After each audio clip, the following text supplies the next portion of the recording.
There's a great book by John McWhorter called Words on the Move.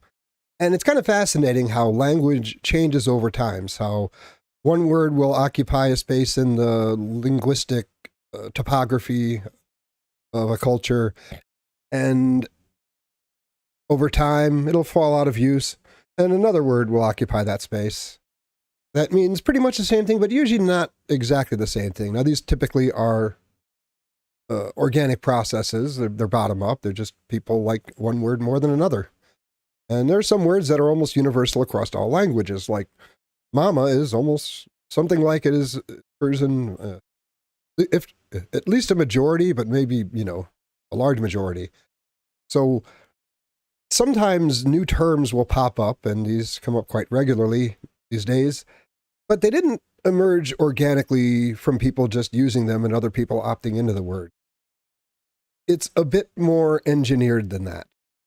And sometimes a new term will pop up, and it doesn't seem substantively different from what it's replacing. In fact, it won't act like it's replacing the other at all. And this is where the topic of the stream comes in, which is lived experience. Is it just personal opinion? The first question I asked was, described how lived experience is different from personal opinion without mentioning people's identity. The thing about ChatGPT is that it will give very different answers depending on which identity is plugged into the question. Sometimes opposite answers. And I wanted to get away from that, prevent it from doing that. Just get down to what is the actual difference in these terms. And it starts off, I should say, it's going to sound like I'm saying that ChatGPT is like dishonest and misrepresenting and using logical fallacies and making weird assumptions. But it can only be what it draws from the literature it's drawing upon. And as you go through this, you can almost feel the difference between when it's drawing upon what you might call a legitimate academic source and activist sources. And it is trying its best to make sense out of conflicting information. So I thought I would try to ask the right questions that would elucidate this disconnect. So to my question is describe how lived experience is different from personal opinion without mentioning people's identity. ChatGPT responded, lived experience and personal opinion differ in their foundations and sources of knowledge. We are already off to a bad start here because there are many different senses of the word knowledge. It can mean several different things. In the academic sense, it means accurate information arrived at through as objective a process as possible. And it's supposed to map to reality. It's something that can only be produced through a rigorous process. That is the academic sense of knowledge. But ChatGPT, because of the sources it's drawing upon, will bounce around. But we'll continue. Lived experience refers to the first-hand encounters, observations, and interactions an individual has in their life. It is shaped by their direct involvement in various situations and events, allowing them to gain insight and knowledge through personal encounters. Lived experience is often rooted in specific contexts and can provide unique perspectives that come from actually living through circumstances. There is a distinction here, like with most of this stuff, there is a kernel of truth that a mountain of literature is built upon. And you could call it the inside-out problem. At least that's what I call it. I'm sure there's probably a better term for it. But when you are outside of a system observing it, you are much more objective, but you're naive because you haven't actually experienced it. But when you're inside the system, you are much more subjective, but you have a greater feel for the thing. And it's almost like a quantum mechanics thing where you can only know so much about it. And the more you know about one thing, the less you know about the other. The inside out problem seems to be like that. looking in from the outside, you're far more objective, but when you're on the inside, you have a better feel for what it. An example I remember, I was working at a printing company, actually a newspaper, and there was a guy. He was a great schmoozer, super charismatic. Ended up going from the press room and went into sales. And just watching the guy, like his opinions on things change as he was no longer, a grease monkey out there running the giant press. He was in there talking to people and schmoozing, and that was his new reality, that he was an office person, and his opinions and everything kind of realigned to that place. And I judged him, I now know, too harshly for this, because at one point I got moved into the graphic arts department briefly, and I could actually feel the same process happening against me, where the us versus them of the office versus, the press room. And I was starting to see how my opinions could start aligning with the group that I was within. Now, I was probably more objective about the office when I worked in the press room, but I was kind of naive about what it was like to be there. So I think that is the distinction of that is at the kernel of truth in this that gets greatly expanded upon in not so honest ways. Okay. And going back to ChatGPT. On the other hand, personal opinion refers to an individual's subjective viewpoint. Now, I'm going to stop there because that implies right there that the lived experience is not subjective. Because subjective did not appear in the sort of definition of lived experience. So that's kind of a red flag. An individual's subjective viewpoint or belief about a particular topic or issue is influenced by personal values, beliefs, and preferences, and may not necessarily be grounded in direct experience or objective evidence. Okay, and there's a weird equivocation. They're acting like those two things are equivalent. Direct experience and objective evidence are miles apart on the rigor scale. I'll continue. Personal opinions can be shaped by various factors such as cultural upbringing, education, and exposure to different perspectives. These are all things that affect both lived experience and personal opinion. Continuing, while lived experience is derived from first-hand engagement with the world, personal opinion can be formed without direct involvement or deep understanding of a particular situation. It also, here it implies that in order to have a deep understanding of something, you have to have direct experience with it. I think physicists might have a different perspective on that. But first-hand engagement also informs your personal opinion. It's trying so hard and kind of twisting itself in knots, trying to make it appear that there's distinction, but almost everything it cites is true of both. Continuing, lived experience is often seen as more authentic and valuable in certain discussions as it is based on real encounters and tangible knowledge, whereas personal opinion is subjective. See, there it goes again, implying one is more objective than the other. Subjective, and can vary greatly from person to person. So can lived experience. Basically, it's drawing upon literature that's trying very hard to say that there's a significant difference. Like there's something very special about lived experience that wouldn't also be true about personal opinion. But other than the inside-outside problem I mentioned earlier, they got basically nothing. So in summary, lived experience is rooted in personal encounters and provides a unique perspective based on direct involvement, while personal opinion is subjective, there it goes again, and shaped by individual beliefs and preferences. You'll find out later that ChatGPT will concede that personal opinion is less subjective than direct experience, but we'll get to that a little later. So here I kind of address what I mentioned earlier. Is a person's personal opinion not derived from their experience? ChatGPT. Apologies for any confusion caused. Yes, a person's personal opinion can certainly be influenced by their experiences. Personal opinions are often shaped by a combination of factors, including, but not limited to, one's experiences.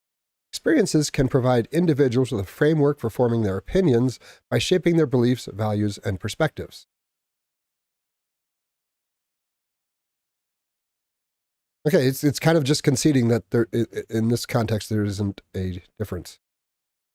When individuals encounter different situations, they may form opinions based on how those experiences align with their existing beliefs or values. However, personal opinions can also be influenced by factors other than direct experiences, such as education, cultural background, social influences, and exposure to various sources of information. I would say that all of those things will also flavor their direct experiences, but ChatGPT isn't going there. It's important to note that personal opinions can differ wildly, even among individuals with similar experiences. Just like lived experience, had to add that, people may interpret and evaluate their experiences differently, leading to diverse perspectives and opinions on the same matter. Still, no fundamental distinction to be found here. In summary, personal opinions can be formed by a person's experiences, but they are not solely derived from them. Various other factors contribute to the formation of personal opinions, making them subjective, there we go again, and subject to individual variation. This is all true. And I think I'll come back to that. But I kind of wanted to see what the factors were that they were referring to. You mentioned various other factors. What are those factors? ChatGPT. Certainly, here are some additional factors that can influence the formation of personal opinions. I am not reading all this. I will just read the titles. Education, cultural background, social influences, media and information sources, emotional and psychological factors, personal values and beliefs. It is important to note that these factors are not exhaustive, and different individuals may prioritize and weigh these factors differently, leading to variations in their personal opinions.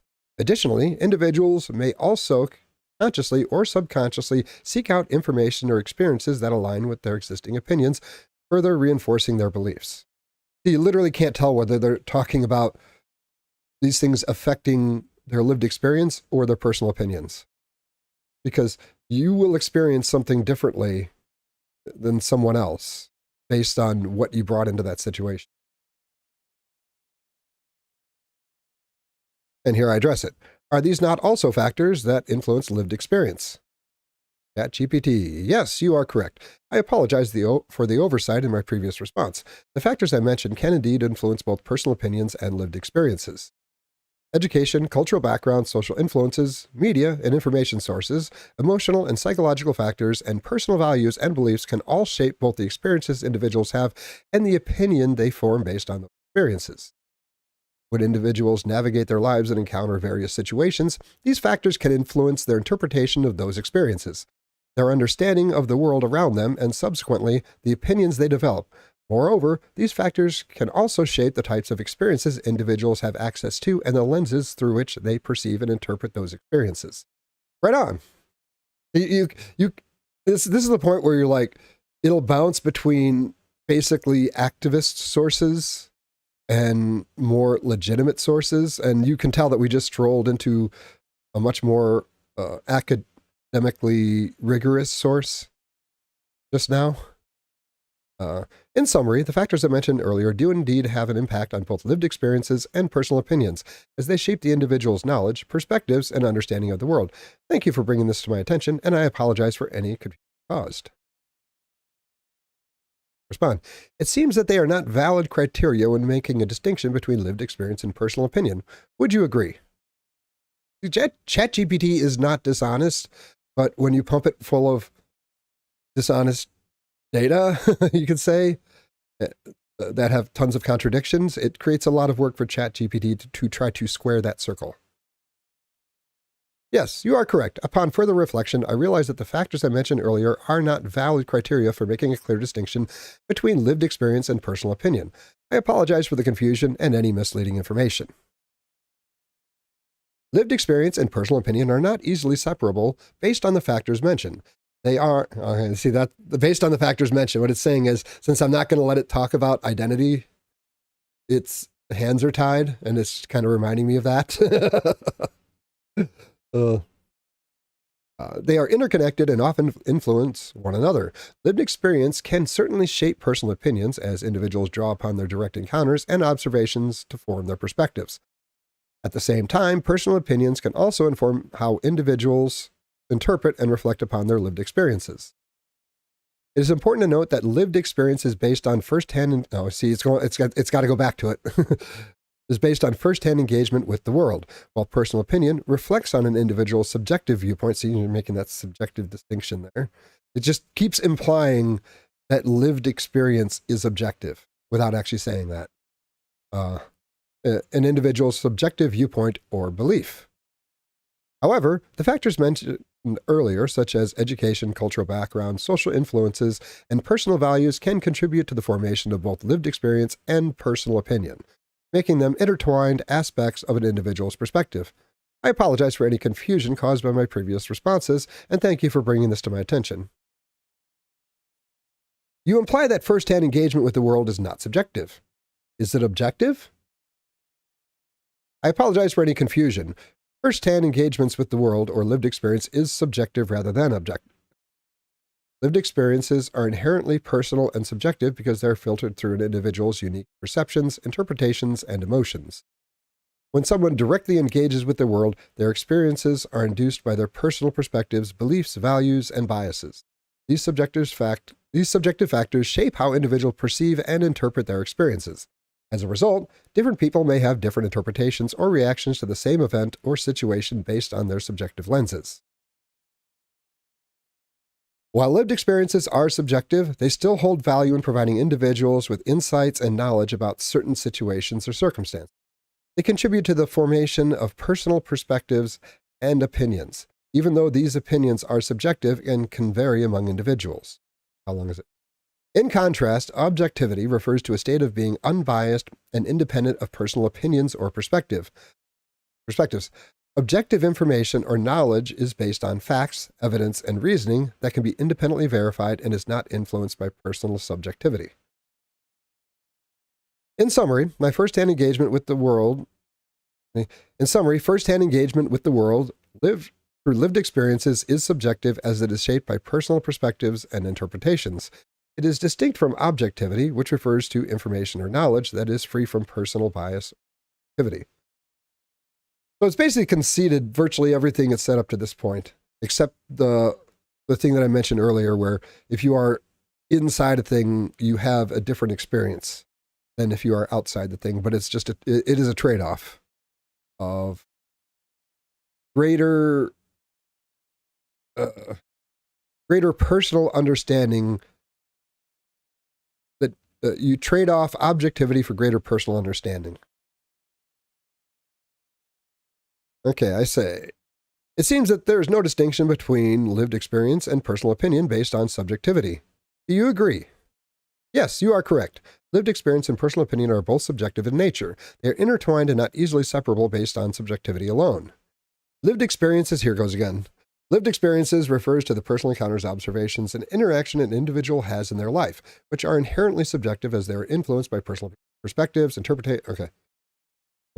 It's basically saying the same stuff I said earlier. Okay, I ask, you say that education, cultural background, and social influence our personal opinions. Can these things not also influence experience? You are absolutely right, and I apologize for the confusion in my previous responses. Education, cultural background, and social influences indeed influence both lived experience and personal opinion. It kind of does a breakdown, but this is kind of territory we've already. I say, it seems that everything that can influence our lived experience can also influence our personal opinion. Do you agree? Yes, you are correct. The factors that can influence our lived experience, such as education, cultural background, social influences, and personal values, can also impact our personal opinions. These factors shape our understanding, perspectives, and interpretations of the world, which in turn influence the opinions we form based on our experiences.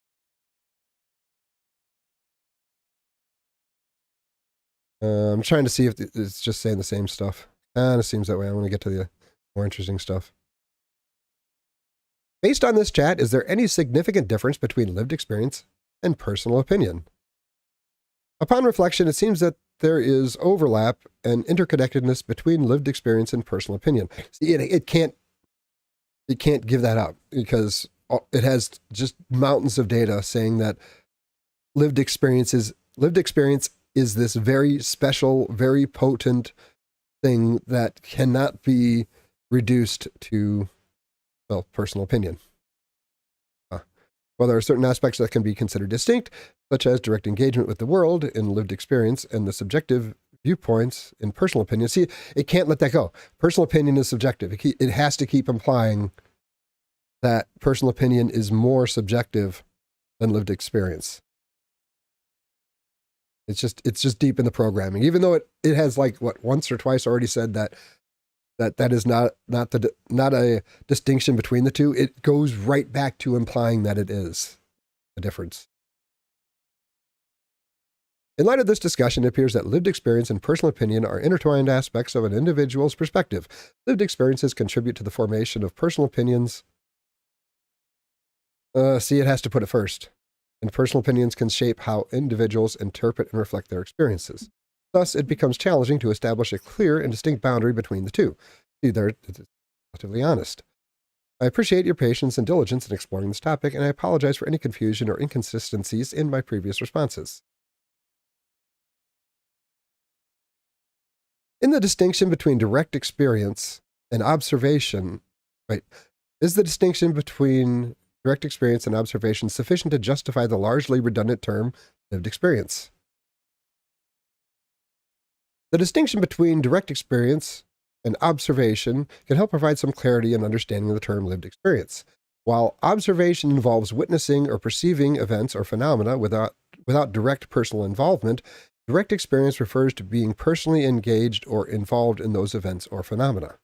The term lived experience is often used to emphasize the subjective, maybe it is learning, the subjective personal nature of an individual's encounters, as opposed to relying solely on objective observations or secondhand information. One of the things it does over and over again is, I forget what the logical fallacy is, argumentum absolutum or something. Basically, instead of directing what's being said, it dunks on a far more extreme and obviously incorrect version of what you said. Relying solely on objective observations or secondhand information, that's not what... Who said that? Who brought that in? It recognizes that personal involvement can provide a deeper level of understanding and insight into a particular situation. See, now we're back to the equivocation on understanding.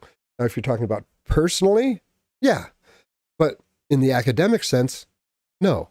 So if you're making an academic argument for lived experience being vastly superior to personal opinion, that you're not using the right definition of knowledge. I'll just do the summary. In summary, the term lived experience reinforces the significance of personal engagement and the subjective nature of individual encounters, distinguishing them from purely observational or secondhand perspectives. Now, it's sort of implying that your personal opinion is only derived from observation or secondhand perspectives. For some reason, it's jumping to that extreme assumption. Like I was saying earlier, it goes to the most extreme version of the milquetoast thing you might have said, and then defeats that thing. It's sort of a version of a straw man.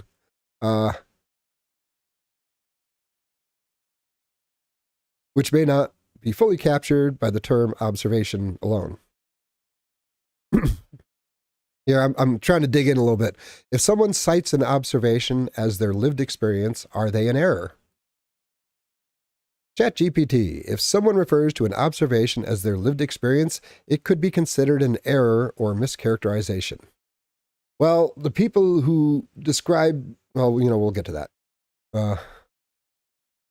This is because an observation typically refers to witnessing or perceiving events or phenomena without direct personal involvement. On the other hand, lived experience refers to the first-hand encounters and personal involvement in those events or phenomena.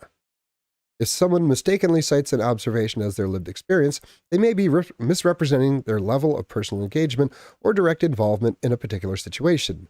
While observations can provide valuable insights, they should be differentiated from lived experiences, which carry the additional element of personal engagement and direct impact on an individual's life.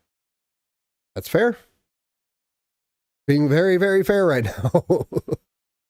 It's important to use precise language and accurately represent the nature of one's experiences. If someone intends to describe their observations, it would be more accurate to use terms such as observation or perception instead of conflating them with the term lived experience. I gotta go. uh, so I ask, does reading something on Twitter or watching something on YouTube qualify as a lived experience? No, reading something on Twitter or watching something on YouTube would generally not be considered, see, there's a little wiggle word there. You gotta leave a little wiggle room, would generally not be considered lived experience in the traditional sense. And another qualifier here. Lived experiences typically refer to firsthand engagement, and then there's typically. The weasel terms refer to firsthand engagement, personal involvement, or direct participation in real-life events or situations. Reading something on Twitter or watching something on YouTube involves indirect and mediated experiences. While these platforms can provide information, perspectives, and exposure to various content, they do not entail direct personal engagement or involvement in the events or situations being discussed. Yeah. It is important to distinguish between the information or insights gained through media consumption and the lived experiences that come from personal, direct engagement with the world. Media consumption can certainly shape one's perspectives and opinions, but it is distinct from the kind of first-hand experiences that occur through direct participation or personal encounters. It's true. However, it's worth noting that there can be exceptions where online interactions or content consumption may align closely with personal experiences or have a profound impact on individuals' lives. For instance, if someone actively participates in a live stream discussion, engages in meaningful online dialogue, or shares their personal stories on social media, these experiences may have elements of lived experiences. Nevertheless, the general act of reading or watching content on social media platforms would not typically qualify as lived experiences. Cut out a lot of wiggle room there.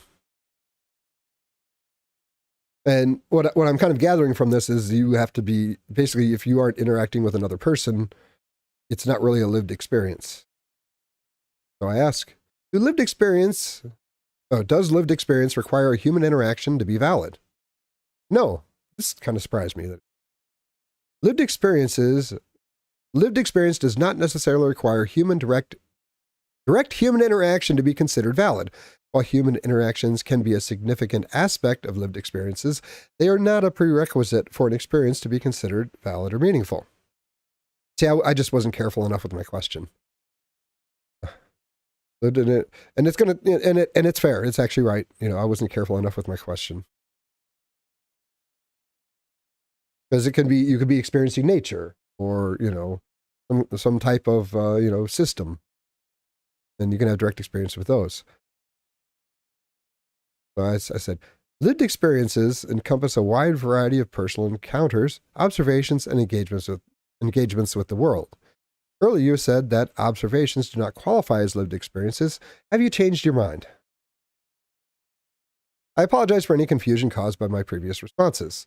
To clarify, while observations can be part of lived experiences, it is important to distinguish between direct personal involvement and mere passive observation.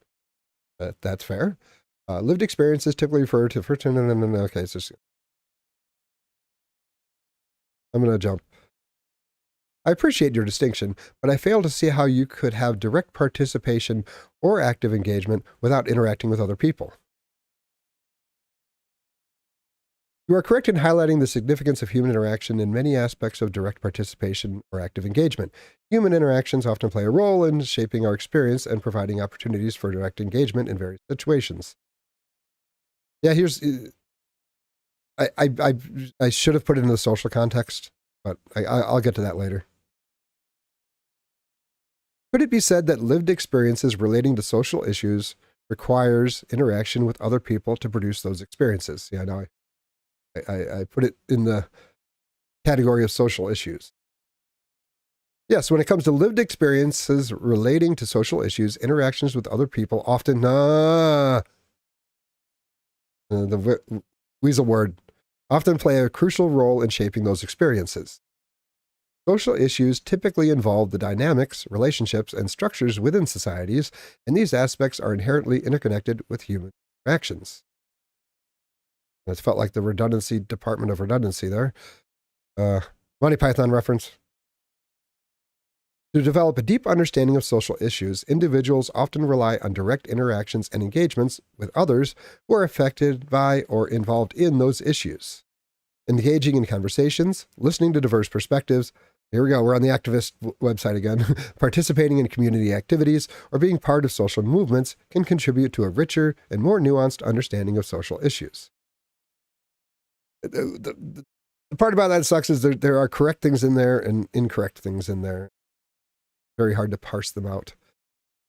Interacting with individuals who have first-hand experiences with social issues can provide insights into their struggles, challenges, and perspectives.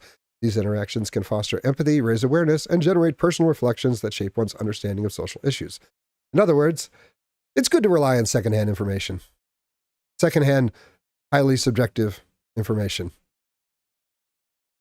While it's possible to gain knowledge and awareness of social issues through indirect means, such as reading books or watching documentaries, the lived experiences in relation to social issues often require engagement with individuals and communities directly affected by those issues. Again, it's like this mix of truth. Like, if you want to know what it's like to live in the hood, the best way to know what it's like to live in the hood is to talk to somebody who lives in the hood.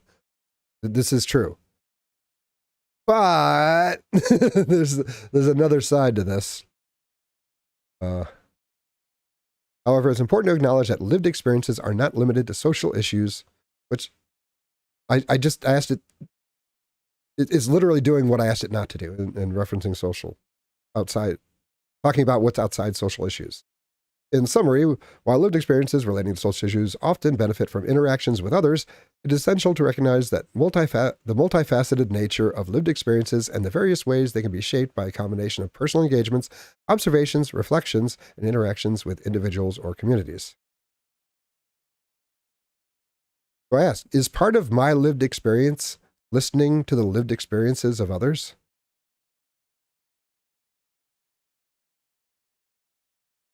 So this is a weird kind of jump in that you have to actually be directly experiencing the thing to have a lived experience of the thing. And now it's like, well, actually, you can just like talk to somebody who had the lived experience, and then you have a lived experience based on their lived experience. How many generations does that go on? So if I tell someone my lived experience of listening to somebody else's lived experience, when I tell that story to a third person, do they have a lived experience like 3 generations removed? Yeah, there's something wrong there. So I asked, is part of my lived experience listening to the lived experiences of others? Yes, absolutely. Listening to the lived experience of others can be an integral part of your own lived experience. Engaging with the stories, perspectives, and experiences shared by others can broaden your understanding, deepen your empathy, and provide valuable insights into different aspects of life. It can also turn into a validation circle jerk, where a bunch of people who might all be angry at the same thing will sort of form a collective lived experience that no one actually individually experienced, but they are all have that experience. It's hard to explain. Just people get together, and when they want to believe something, they will kind of cooperatively create, what do you call it, fabulous circular reasoning or something. Anyway, when you actively listen to the lived experiences of others, you have the opportunity to learn from their unique perspectives and gain a deeper understanding of diverse realities. See, we're back on the activist website here. Now, they may or may not have a unique perspective. People are surprisingly ununique in whatever it is they happen to be talking about. So to presuppose that that each one of them, or even most of them, have a unique perspective. And then we're back to the equivocation on the meaning of understanding. And that we each have our own individual reality, which is true, but not really useful in the discussion. And that basically this is a kind of a nonsense thing. Unique perspectives and gain a deeper understanding of diverse realities. that's just some word salad. It just doesn't map to reality in any particular way. Like the idea that if you get enough people together, each of those people will bring a unique perspective, adding to the diversity of the perspective and widening your understanding of the entire thing. That is not how humans functions when they get into a group. They get together and they consolidate on a narrative, or they fight over what that narrative is going to be. And then typically they all just buy into that one narrative, and there's almost no diversity of perspective. Not just, in any individual, just the thing humans do outside of like politics. Or it allows you to expand your own knowledge, challenge your assumptions, and cultivate empathy towards the experiences of others.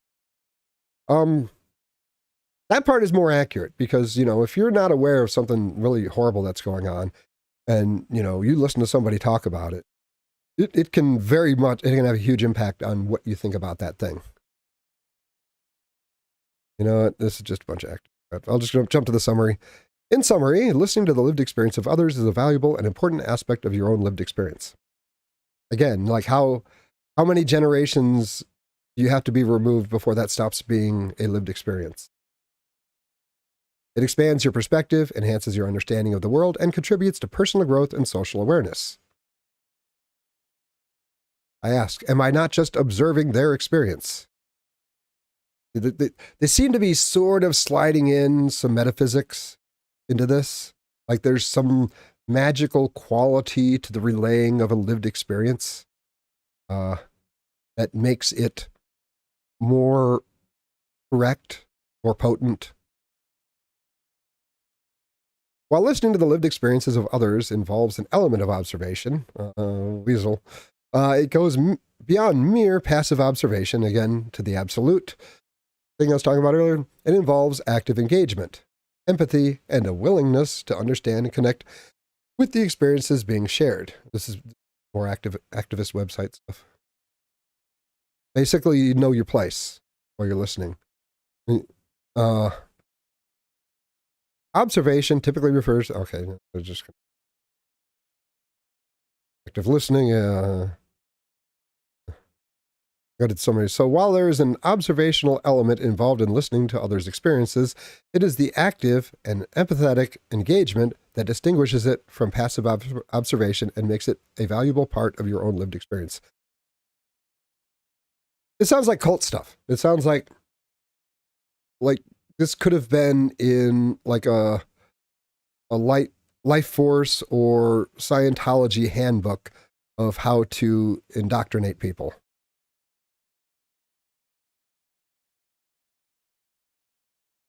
You seem to be saying that being exposed to someone's lived experience can be my own lived experience.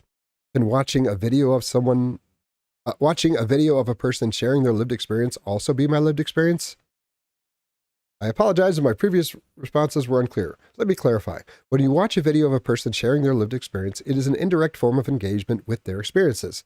While it can provide valuable insights and evoke emotions, it is important to recognize that it's still a mediated experience rather than a direct lived experience. See, there is a truth in if you are directly interacting with an individual, is always going to be a higher bandwidth interaction than just consuming media, or even, like in-person highest bandwidth. Video chat, lower. Voice chat, lower. Text chat, lower. There's a hierarchy of bandwidth. And I would have to say, yes, you have a higher bandwidth of in-person interactions, but you can also be overwhelmed by that, and it is an extremely subjective process.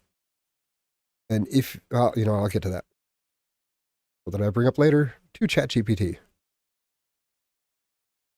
In summary, engaging with someone's lived experience through a video can have an impact on you and contribute to your own understanding and growth. However, it is still different from your own direct lived experiences.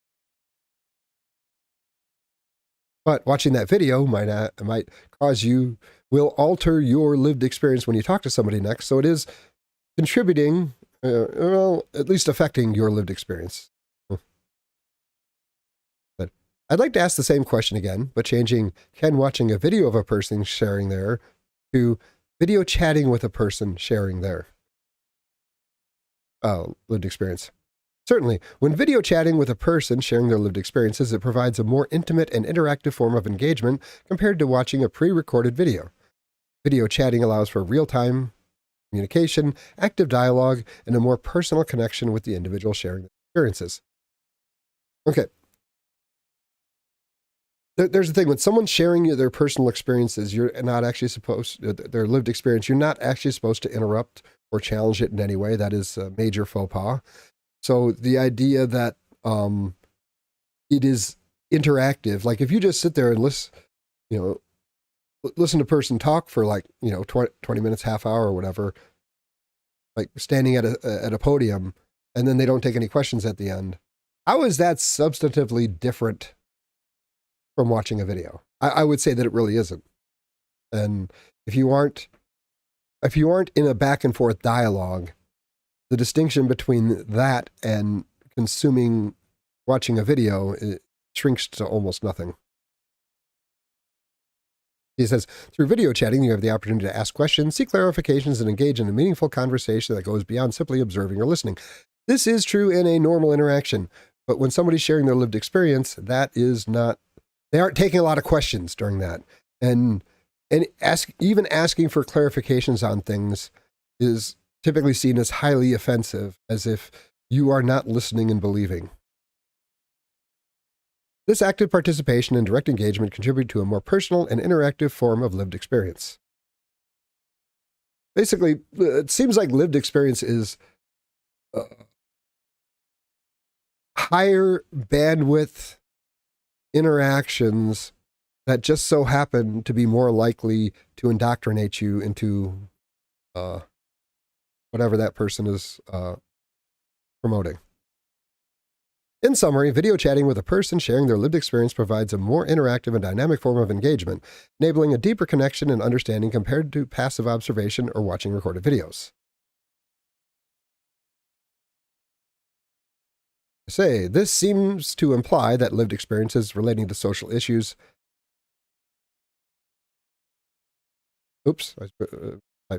can only be achieved through interaction with another person. Do you agree? No, I apologize for my previous responses. I apologize if my previous responses gave that impression. Lived experiences relating to social issues can certainly involve interactions with other weasel words, but are not limited to it. Okay. So a lived experience about something social that can only be done in person does not require another person there to be experienced. Okay, While engaging with others who have firsthand experiences of social issues can provide valuable insights, personal stories, and perspectives, it is not the only way to have a lived experience related to social issues. Lived experiences relating to social issues can encompass a broader range of encounters. Back to observations. Observation. And it's back to the copy pasta from like Wikipedia or websites. In summary, while interactions with others who have firsthand experiences of social issues can be enlightening, lived experiences relating to social issues can be gained through a combination of personal encounters, observations, reflections, and engagements extending beyond direct interaction with other individuals. I'm confused at this point. I'm confused. You seem to say that observations and other non-direct experiences can create lived experience. This seems to contradict what you said earlier. I apologize for any confusion caused by my previous responses. Let me clarify. And it's just pasting what it did before. I kind of got it stuck in a loop here, which I address. You appear to be stuck in a contradiction where two mutually exclusive statements are both presented as true. These statements are, in some cases, observations can be part of our lived experience. And if someone refers to an observation as their lived experience, it could be considered an error or mischaracterization. Can you rectify this contradiction?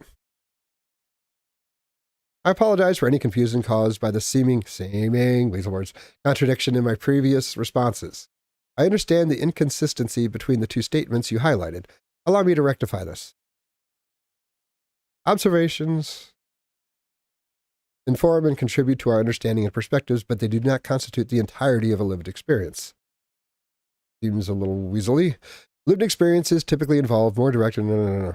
On the other hand, if someone refers to, it's really not saying anything new, and it can't. You can't contradict, what's in its quadrillions and quadrillions of lines of data code or whatever. It would appear that, functionally, there's little to distinguish the term lived experience from personal opinion, except the first is more subjective than the second, as detachment offers greater objectivity. Would you agree? See, it kept presenting lived experience as, or personal opinion as subjective.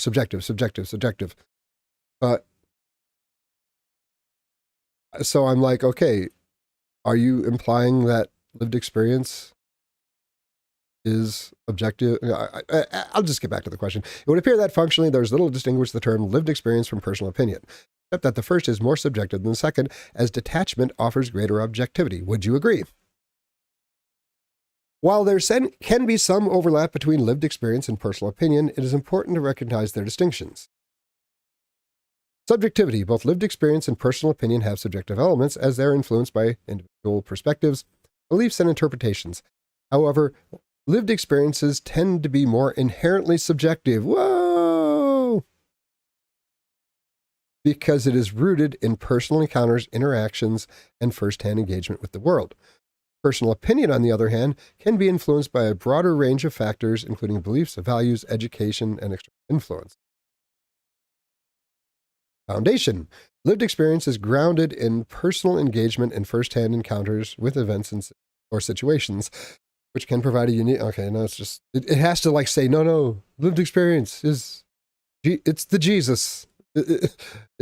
There's a holy aura around the term, at least those who write about it have that experience.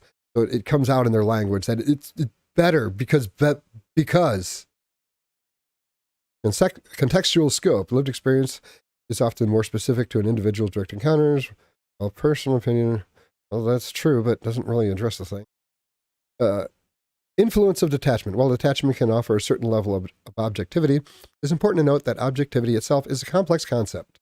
Personal opinion can be influenced by detached analysis or consideration of various perspectives, whereas lived experience is typically grounded in personal involvement and subjective engagement. In summary, while lived experience and personal opinion can share subjective elements, lived experience is typically more subjective due to its direct and personal nature. Personal opinion can incorporate a wider range of influence and perspectives, including detached analysis. Both terms have their distinct foundations and context, but the subjective nature of lived experience sets it apart from personal opinion in terms of its intimate connection to personal encounters and first-hand engagement with the world. I really didn't think I would get ChatGPT to admit that, especially it's spent the first, half of this thing trying to apply that the distinction between the two was that personal opinion is subjective.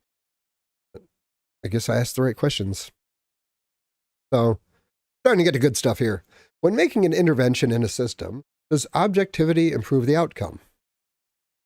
The concept of objectivity in interventions within a system is complex and context-dependent.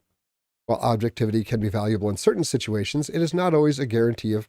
This is the argument from the absolute again. Well, it's not 100%, so there. The effectiveness of an intervention depends on various factors, including the nature of the system, the specific problem or goal, and the dynamics at play. That is fair, but it's a tap dance. Objectivity can offer certain advantages, providing a more impartial and unbiased perspective. It allows for a clear assessment of the situation, identification of underlying issues, and consideration of diverse viewpoints. Objective analysis can help uncover root causes, evaluate evidence-based solutions, and minimize the influence of personal biases or subjective judgments. You're here. However, it is important to acknowledge that complete objectivity, to the absolute again, may be challenging to attain. Yet, we're human. As individuals are inherently influenced by their beliefs, values, experiences. Moreover, complex systems often involve diverse stakeholders. Oh, the activist terminology. Multiple perspectives and independency. making it difficult to maintain complete objectivity through the entire intervention. Yeah, if you can't do it 100%, it's not worth doing. Like, objectivity is an ideal, not like a place you occupy. You can try to be as objective as possible. You will fail, but trying to achieve that ideal will produce far better results than the alternative. But since you can't actually do it, they're saying, well, since you can't, and even if you could, to be bad, just don't. You can almost taste in there. In some cases, the balance between objectivity and subjectivity may be more appropriate. Subjectivity can provide insights, empathy, and a deep understanding of the lived experiences and context within a system. This understanding can be valuable for designing interventions that are responsive to the specific needs and dynamics of the system. That just seemed like word salad. Maybe it's my dyslexia, but ultimately, the goal should be to strive for a comprehensive and informed approach that combines objectivity with an appreciation of the subjective aspects involved. This can involve gathering diverse perspectives, engaging stakeholders, there we go, activist language, considering different sources of evidence. Oh, here's the big one. And you can spot a religion, even if they don't call themselves a religion, even if they don't have a God, even if they don't overtly support anything supernatural. A religion provides its adherents with a special way of knowing, a special path to knowledge. They have a capital T truth, and they get access to it because of what they believe and not through a rigorous process. Considering different sources of evidence, yeah, their special way of knowing is equivalent to a rigorous process, rigorous academic process. That's the implication. Okay. And continually reassessing and adapting the intervention strategy based on feedback and outcomes, which is something nobody really does ever on any side of anything. Once they get rolling, whether right, left, whatever, once they get rolling, anybody who has any kind of non-positive feedback is, you're like pissing in their Cheerios. Humans don't go for that. In summary, while objectivity can be beneficial in interventions within a system, its impact on outcomes depends on the specific context and the complexity of the system. This is the squid maneuver where you just like muddy the waters to make sure that nobody can make any motion anywhere. It's sort of a postmodern thing, like, I don't know, you don't know, nobody knows. Since nobody knows anything, nobody can make any absolute claims, except us, who we'll do in just a minute. A balanced approach that combines objectivity with an understanding of subjective elements can contribute to more effective interventions and improved outcomes. See, that part? Not bad. Because the subjectivity is subsumed by the objectivity. It's the objective value of creating a list of subjective elements is good. But it kind of presents them as equals in this when one is clearly superior to the other, at least in that context. So I ask, you seem to be saying that neither objectivity nor subjectivity offer an advantage when making an intervention in a system. Is that accurate? I apologize if my previous response was unclear. Both objectivity and subjectivity can offer advantages and play important roles when making interventions in a system. Clarifying is kind of saying the same. So I try to cut it. Are there any fields of study that benefit more from one or the other? Yes, certain fields of study may benefit more from either objectivity or subjectivity, depending on the nature and goals. Here are some examples. Fields that often benefit from objectivity. Obviously, scientific research, data analysis and statistics, engineering and technology. Those are pretty obvious. Now, the fact that it would say fields that often benefit from subjectivity, science should not be down here, but it is very, you don't get good actionable results from subjective processes because human nature creeps in and taints your results. Now, on an individual level, subjectivity is the way you have to live. And as far as individual choices about what you personally going to do, obviously that is subjective, and subjective influences are valuable there. But if you're talking about trying to fix anything or improve anything, objectivity is king and by a wide margin. Arts, obviously, creative endeavors, arts, yes, subjectivity is king. You can't scientifically process your way to good art. So I agree on there. Yeah, and this is just activist. Not even open up that can of worms. In summary, the preference for objectivity or subjectivity in different fields of study depends on their goals, methodologies, and subject matters. Fields rooted in empirical analysis tend to prioritize objectivity, while disciplines focusing on human experiences, interpretations, and cultural aspects often embrace subjectivity. However, many fields integrate elements of both approaches to advance knowledge and understanding. You can't advance knowledge through a subjective process. That's not how that works. And knowledge in the academic sense. In a field of study that benefits from subjectivity, what happens when two different lived experiences contradict each other? What subjective process can determine which is correct? Yeah, I screwed up there. I used triggering language. When the two different lived experiences contradict each other in a field that values subjectivity, determining which experience is correct can be challenging. Subjectivity acknowledges the diversity of human experience and perspectives, recognizing that there may not always be a singular correct or objective answer. However, there are subjective processes that can help navigate such contradictions. Now, these aren't actually ways. They're describing what you would do in a struggle session, like a Maoist struggle session. It's like how you would basically beat people into compliance until they stop disagreeing with you. I'm not going through all. I'll read them. Contextual understanding, empathy and active listening, reflexivity and self-reflection, critical analysis, multiple perspectives. It is important to note that in subjective fields, the goal may not be to determine a definitive correct, air quotes, experience, but rather to explore and appreciate the diversity of experiences, acknowledging the subjective nature of knowledge construction. Wow, that's a hell of a line there.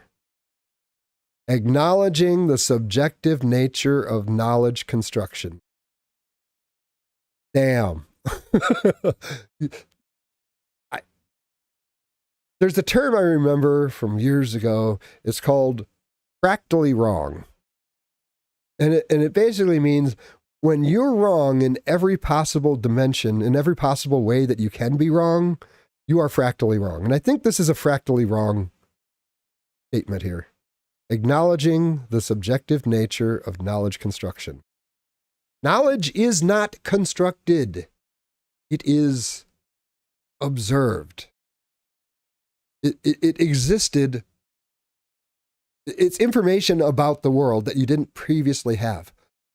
And you're taking this thing we didn't know and turning it into something we did know. But you're not creating anything. You are widening your understanding of the physical world. And you don't get there through a subjective process, and you're not creating it. But activist types believe that knowledge is something that you can, and that you can create it through a subjective process. This is witchcraft. This is a religious belief. In summary, in the fields that value subjectivity, addressing contradictions between different lived experiences requires contextual understanding, empathy, active listening, self-reflection, critical analysis, and an appreciation for multiple perspectives. Rather than seeking a definitive air quotes, correct answer, the focus is on understanding the complexities and richness of diverse human experiences. I don't want to know what website that got pulled from. Thank you for this list of processes. How is it decided, and who decides which of the two mutually exclusive lived experiences are more valid? And it's just more struggle stuff, you know. It's basically people bullying each other into compliance. Whoever wins is more valid. Ultimately, the aim is not to establish one experience as universally more valid than the other. Again, the argument from the absolute, universally. Why was that added? You know, but rather to foster understanding, empathy, and dialogue. The focus is on appreciating the complexity of individual experiences, recognizing the subjective nature of knowledge construction, and striving for a more inclusive and nuanced understanding of the phenomenon under construction. Under consideration. Okay, I said under construction. Well, it's not that much further than they were already going. It's important to note that these processes are not absolute or guaranteed to lead to a definitive resolution. They serve as frameworks for navigating conflicts and encouraging a more inclusive and empathetic exploration of diverse lived experiences. Oof. Feel dirty saying that. Okay. Well, now here is where I kind of move to, clearly because of what it's been exposed to, ChatGPT sees lived experience with some kind of holy aura. It doesn't, but those that wrote what went into ChatGPT do. So I thought I would see if I could separate the holy aura of the term from the term. So I ask, are there some lived experiences that could be described as hateful? Lived experiences themselves are not inherently hateful, as they are subjective and personal encounters with the world. Oh, it's actually calling them subjective now. However, it is possible for individuals who have lived experiences that involved acts of hate, discrimination, or harmful behavior towards others. These experiences may result from being subject to speech, bigotry, violence, or prejudice based on factors such as race, ethnicity, gender. Yeah, it's testing the boundaries of my rule in my first thing without mentioning a person's identity, which it still hasn't, but it's right on the edge there. It's important to distinguish the difference between the experiences individuals have and the actions they take or the attitudes they hold. Lived experiences can encompass a wide range of emotions. You know what? I take it up a notch. What if a person's lived experience is that another group is inferior? When a person's lived experience involves perceiving another group as inferior, it is important to approach the situation with sensitivity and critical analysis. Whoa.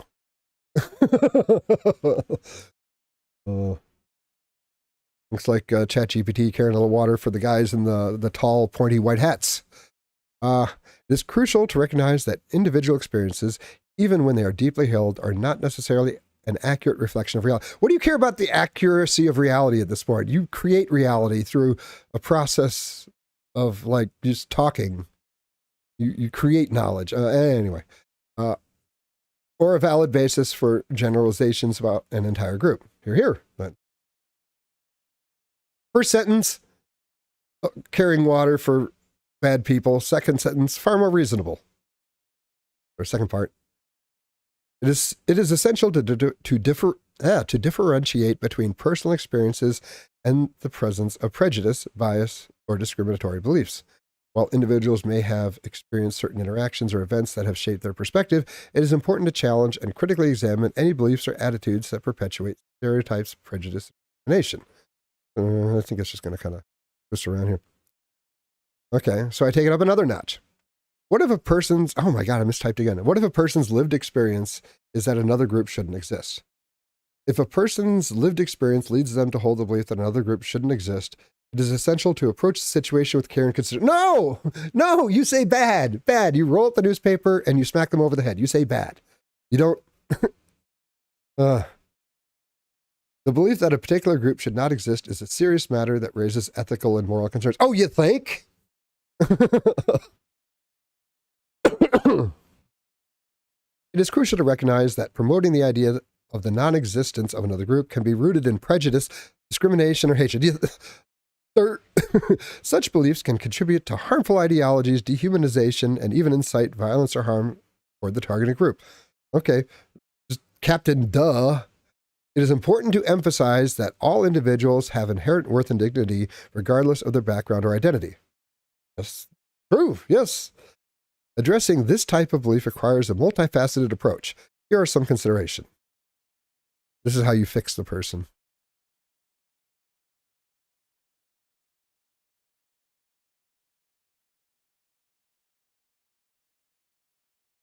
This is the one.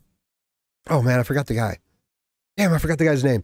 But he basically was this black dude who went around and like deconverted, KKK members from all over the place. Like he's got a collection of like their like hoods and stuff that they gave up on. Daryl Davis, thank you. This is the big one. This is the one. If you have an idea about a group of people, largely because people around you had that belief, and you didn't actually interact with those people. When you actually interact with someone who contradicts everything you know, a lot of people will change their mind. But that one's pretty good, but it is important to note that changing deeply ingrained beliefs and attitudes is complex. It's a complex process that may require time, persistence, and a combination of individual, societal, and systemic efforts. Well, really, you're not going to change someone's beliefs by squeezing them, by intimidating them, by making them feel bad, by ostracizing them. A lot of times you will just make it stronger because you're kind of justify what they're already thinking. That's why the Daryl Davis method is so incredibly powerful.